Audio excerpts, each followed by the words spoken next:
Bueno, pues hoy tenemos aquí una radio Pathé Marconi modelo 105A que he conseguido en un mercado de segunda mano.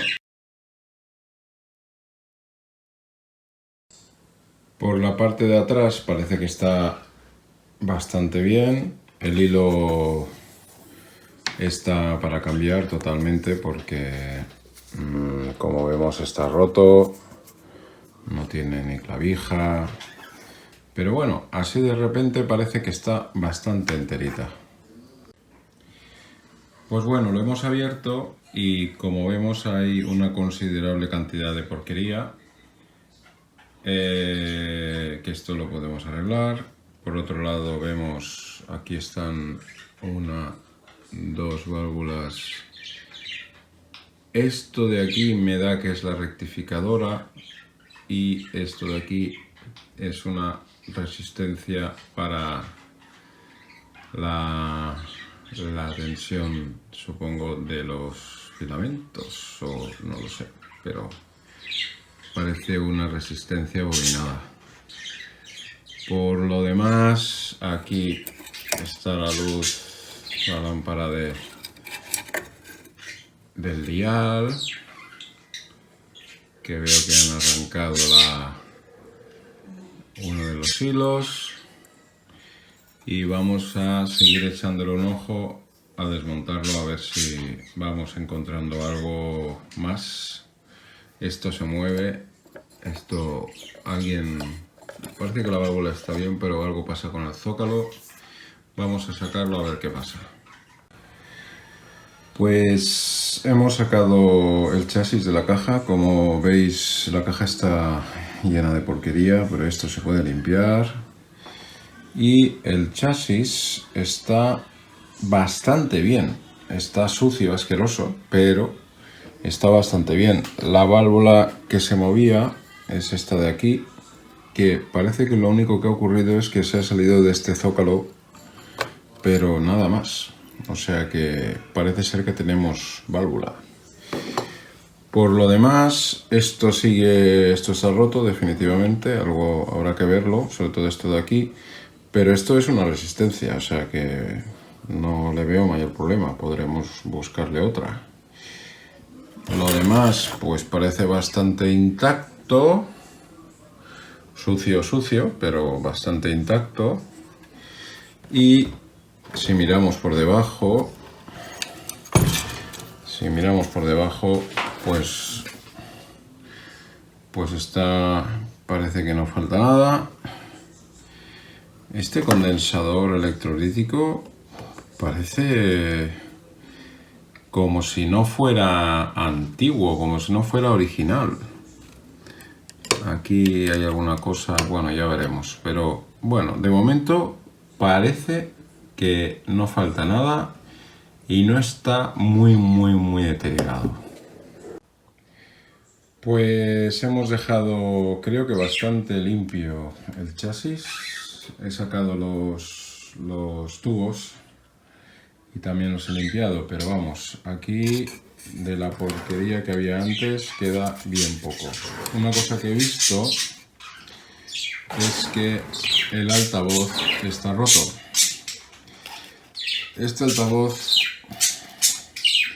seguramente sonará, pero no sonará muy bien. Pero bueno, veremos luego qué hacemos con él, porque la verdad es que no debe ser evidente encontrar uno que encaje igual. Y las válvulas pues parece que están bien, las he limpiado también. Esta es la ECH3, que es el exodo triodo para el oscilador local y el mezclador. Esta de aquí es un doble diodo para la rectificadora. Me había equivocado, antes pensaba que esto era rectificadora, pero no. Esto de aquí es la CLB6, aquí lo pone, CLB6, que es el pentodo doble diodo, que luego lo veremos. Y esta de aquí es la ECF1, que es por un lado FI y también es un triodo de baja frecuencia, luego lo veremos también. Antes de proseguir, vamos a ver el esquema de la radio para que así tengamos un poco de criterio a la hora de determinar si hay algún componente que funciona correctamente o no.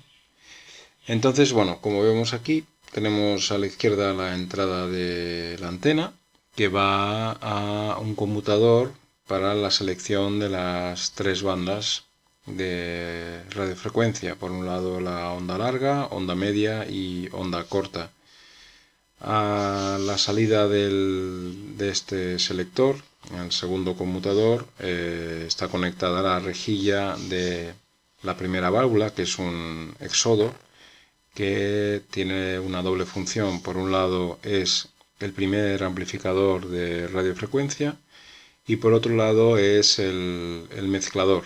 Es ahí donde se produce la mezcla entre el oscilador local, que también está dentro de la misma válvula, en un triodo, y la señal de radiofrecuencia que hemos seleccionado en la salida de las tres bandas. La señal que sale del exodo va a su vez a un circuito sintonizado, esta vez ya en frecuencia intermedia, que se acopla con la siguiente etapa, con la primera y única etapa de frecuencia intermedia. Pero volvamos nuestros pasos sobre la ECH3. Ya hemos dicho antes que dentro de esta válvula tenemos el exodo, que se utiliza como amplificador de radiofrecuencia, pero a su vez tenemos dentro de la misma válvula un triodo que se utiliza para el oscilador local.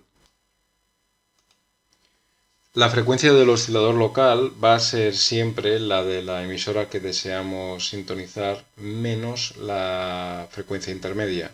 De este modo, en la salida del mezclador tendremos por un lado nuestra emisora ya en frecuencia intermedia y por el otro una réplica de nuestra señal en una frecuencia correspondiente a la suma del oscilador local y la señal deseada. El circuito sintonizado en la etapa de FI eliminará esta réplica. Si nos movemos a la siguiente etapa, la etapa de amplificación de frecuencia intermedia, la ECF1, veremos que está compuesta por un pentodo que sin mayores diferencias es una amplificación clásica, y la salida está acoplada al detector a través de otro circuito sintonizado. Y en la siguiente etapa, en la CBL6, tenemos tres funciones. Por un lado, la detección, que se utiliza para ya recuperar la señal de audio. A su vez también tenemos el otro detector de envolvente que se utiliza para el control automático de ganancia y a su vez es la etapa de salida de audio para atacar el altavoz. Lo que ocurre es que la señal de salida del detector se inyecta otra vez en la ECF1, en el triodo de la ECF1, que funciona como primera etapa de baja frecuencia, que después vuelve a entrar en la CBL6, pero ya en el tetrodo de salida.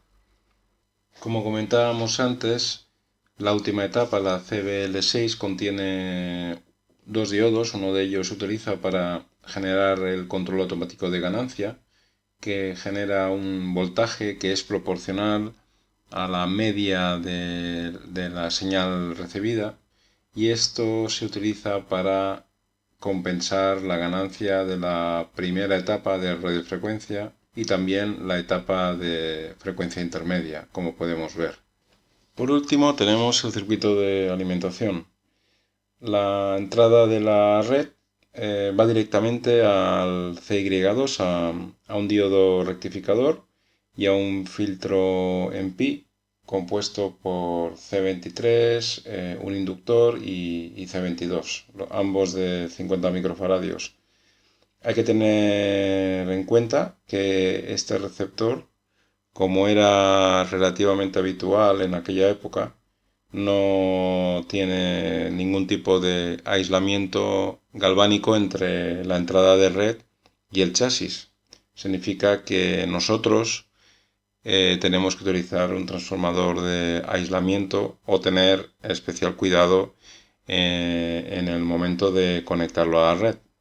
La alimentación de los filamentos de las lámparas se hace a través de la resistencia R17 bobinada, que ya hemos visto antes, y por otro lado hay otra resistencia bobinada más pequeña que se utiliza para las lámparas del dial.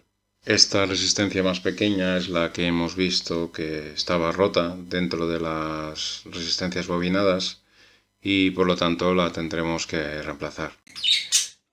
Esta es la resistencia bobinada que hemos visto antes. Claramente esto está roto, pero me parece que igual tenemos suerte porque esta de aquí está conectada aquí, se bifurca por un lado a esta resistencia bobinada, que es la que se utiliza para las bombillas del dial, y esta segunda, más grande, es la que se utiliza para los filamentos de las lámparas, que esto corresponde en el esquema con este punto de aquí. Por un lado vamos a una resistencia que alimenta las lámparas, más pequeña, porque la caída de tensión no tiene que ser tan grande, y esta más grande es la que alimenta las lámparas en serie. O sea que vamos a ver si está bien o no.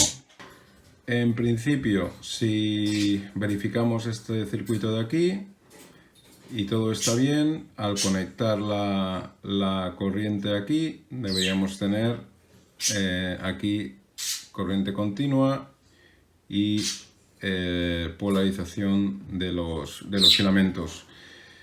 Estos electrolíticos va a haber que verificarlos, estarán seguramente para cambiar y vamos a ver. En cuanto al circuito de polarización de los filamentos de las lámparas, en esta resistencia, como hemos dicho antes, hemos medido 158 ohmios. Vamos a verificar, aquí dice que tienen que ser 117 ohmios, entonces vamos a verificar si esto cuadra o cómo va, ¿de acuerdo? Entonces, lo que he hecho es buscar las características de cada uno de los tubos y buscar cuál es la caída de tensión esperada en cada uno de ellos. Tenemos por un lado la entrada de 110 voltios en la alterna.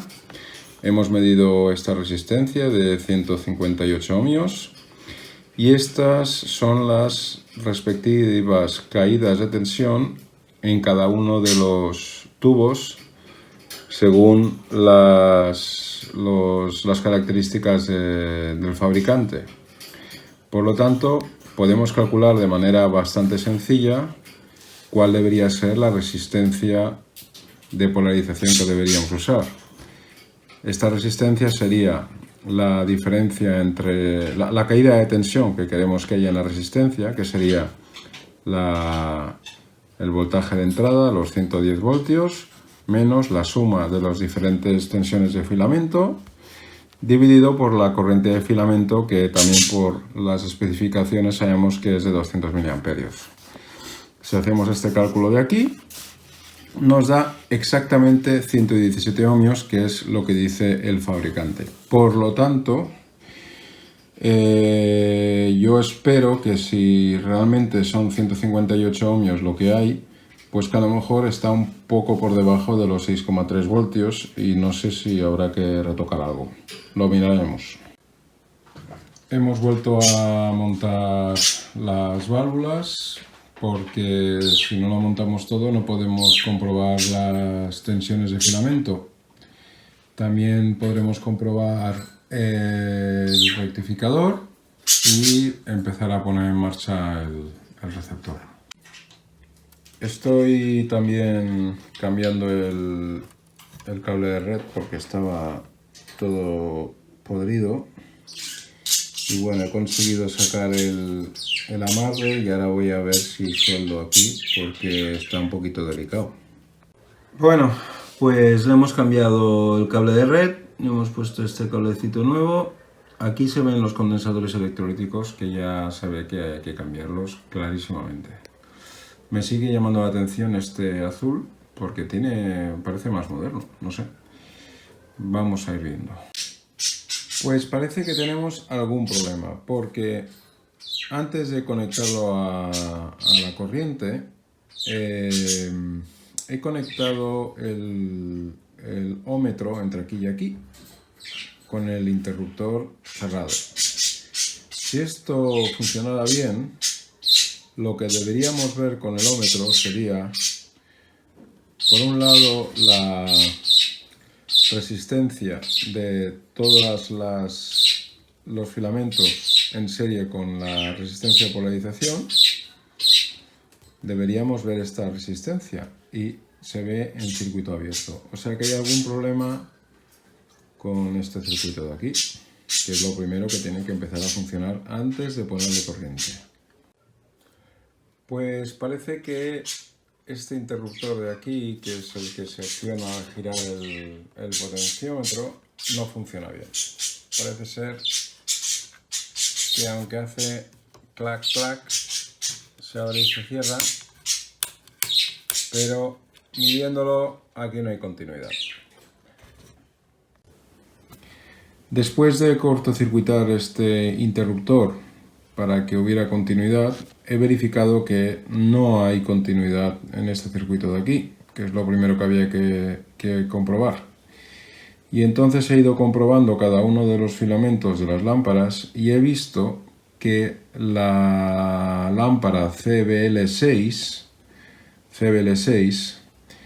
tiene el filamento roto. De hecho, me sabe mal, pero me cuadra porque, aparte de que está oscura, es esta de aquí, no sé si es habitual, pero a mí me da que si está oscura algo ha pasado. Y también me la he encontrado removida. Cuando he ido a abrir la radio, me he encontrado con la válvula que estaba sacada. O sea que parece ser que esta válvula va a haber que cambiarla. Lo he comprobado, el filamento no conduce, está fundido. Por lo tanto, vamos a ver si encontramos una lámpara parecida. Pues bueno, hasta aquí hemos llegado. Tenemos la válvula rota. Aún así, yo creo que ya tenemos más o menos una vista general de cómo funciona la radio. Hemos visto el esquema. Claramente hay que cambiar la resistencia bobinada, pero eso no es nada muy importante. Cuando tengamos esta válvula sin el filamento fundido podremos seguir investigando, y de momento lo mejor es esperar y ver qué es lo que nos depara las siguientes investigaciones. Pues hasta luego entonces.